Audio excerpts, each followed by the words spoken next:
everybody, and welcome to Two Canadians Football Podcast. Welcome. I'm your host, Matty P. And I'm Chris Miller, a.k.a. C-Money. And we are very excited to get this inaugural episode going. Yeah, let's do it. We're going to have some fun.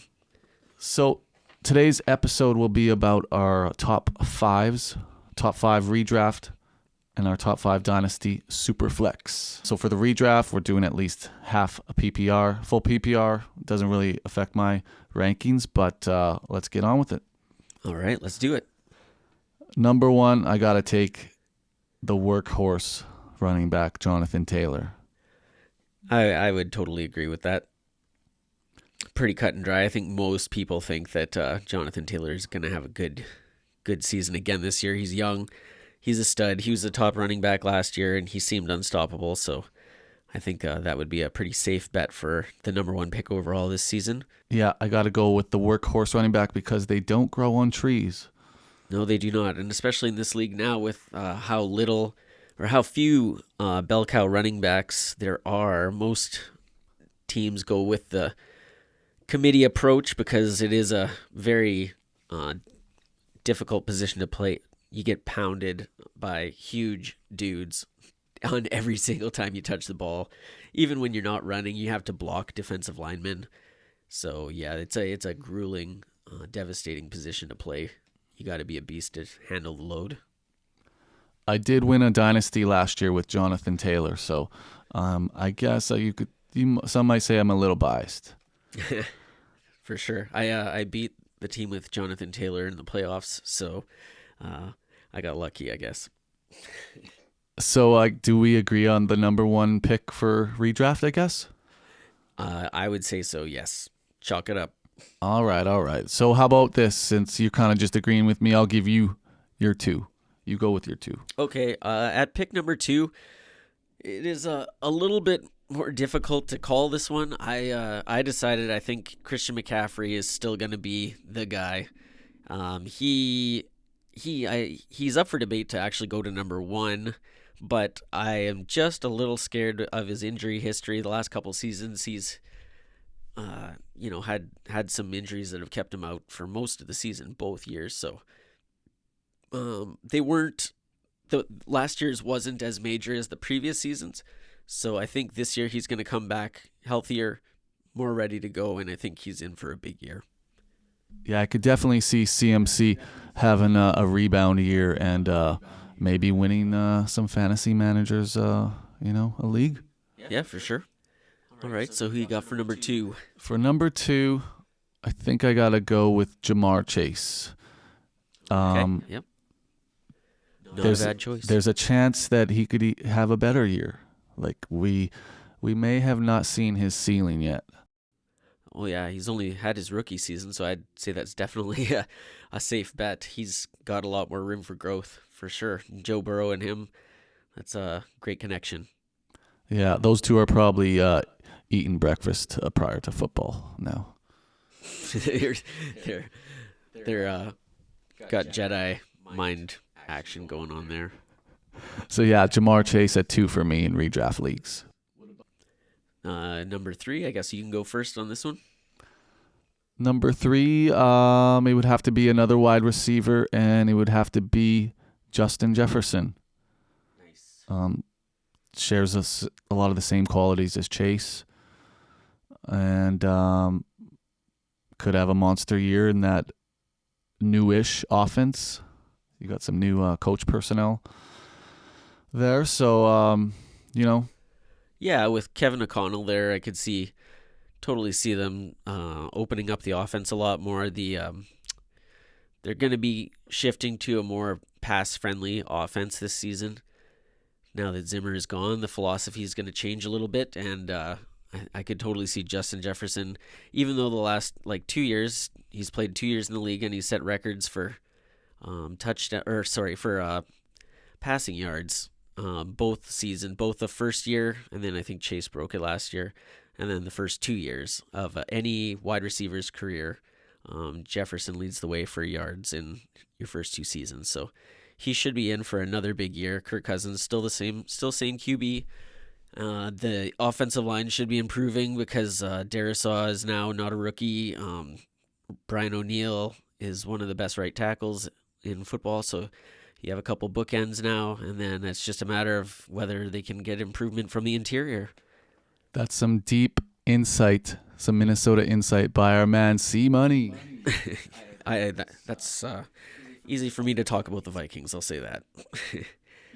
So for me, for number 3 for me, I got Cooper Kupp. This is just for this year. I do think Jefferson and Chase are going to overtake Cooper Kupp. If not this year, maybe 1 or 2 years from now. But I still think Cooper Kupp is just an amazing wide receiver. He's in his prime right now and hitting on all cylinders. And I think without Odell, even though Allen Robinson is there, I think he's still just going to get a huge lion's share of the targets. And I think he's in for another big season. Okay, so just as per update, in a redraft league, I would be taking at 1, Jonathan Taylor, at 2, Jamar Chase, at 3, Justin Jefferson, and for my 4th, if I was drafting in the 4th spot in redraft leagues, I think I would go with Austin Eckler. I think he's, 27 years old, in that offense led by Herbert. I just think he's going to be a PPR monster again, I know there's a little bit of injury risk that comes along with it, and the Chargers did draft a running back, but I still think he's going to be that workhorse. Yeah, he should still be the man there for sure. I think that's a pretty safe bet. He's a really good quality running back. I think he's in for another big year as well. I actually had him listed at number 4 too, so so we're on the same page there. He should be a really good choice this season, definitely. Yeah, I'm very, very excited for that Chargers offense. Yeah, me too. I think they're gonna be a good team this year. Yeah, and actually that whole division should be. I think that's the best division in football now. Hopefully, there's a lot of primetime games. I think there are. Lots of shootouts. Yeah, hopefully. Yeah. I mean, all those quarterbacks and all the fantasy options that a lot of people are taking from all 4 teams should be really good. Exciting teams to watch this year. So I guess we agree in redraft leagues, Austin Eckler at 4. Yep. So I'll let you go 5. So to recap mine so far, I got Jonathan Taylor, Thomas, Christian McCaffrey, Cooper Kupp, Austin Eckler, and then at number 5, I mean, it's kind of 1A, 1B. I can't decide which way to go, but I would say either Justin Jefferson or Jamar Chase, whichever tickles your fancy, whoever you like better. They're both amazing receivers, and I think they're both in for huge seasons. So it's just a matter of, maybe preference. Some people like the Bengals, some people like the Vikings. I think they're both in for huge years, so I wouldn't have a hard time, or I wouldn't have a bad time choosing either one of those. Not gonna have a bad time. And in the 5 spot for me, it would have to be CMC, as we talked about him in the was it the 2 spot? Yeah, I had him at 2. Yep. Still gonna perform. There is some injury risk, but the upside is through the ceiling, right? Yeah, absolutely. So there you have it for that wraps up the redraft. The top choices. 5 redraft. Top 5. So I guess we can move on to Dynasty Superflex top 5. All right. So this would be for 2 QB leagues. My number 1 is Josh Allen. I think he's just in for another monster year. He's a great quarterback.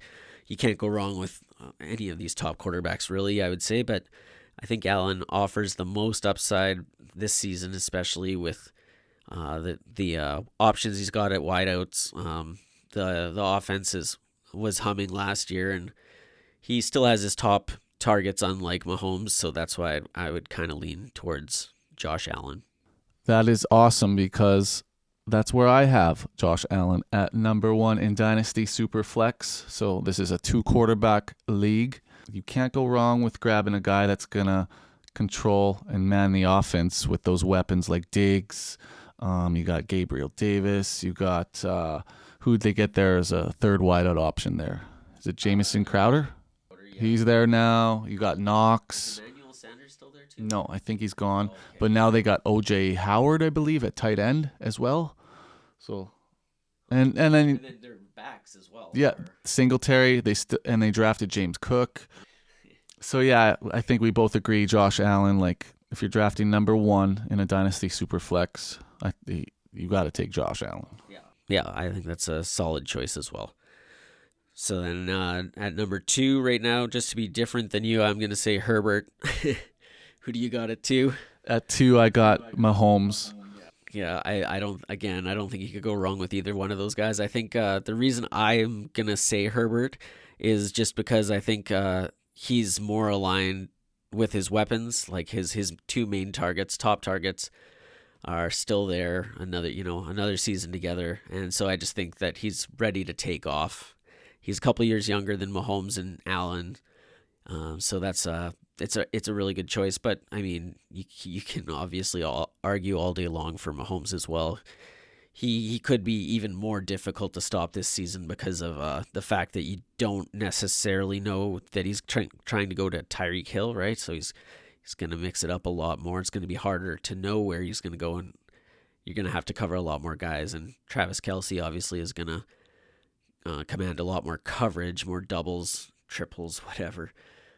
So it opens things up for those other receivers, and they brought in quite an assortment. So he's going to be an interesting player this season.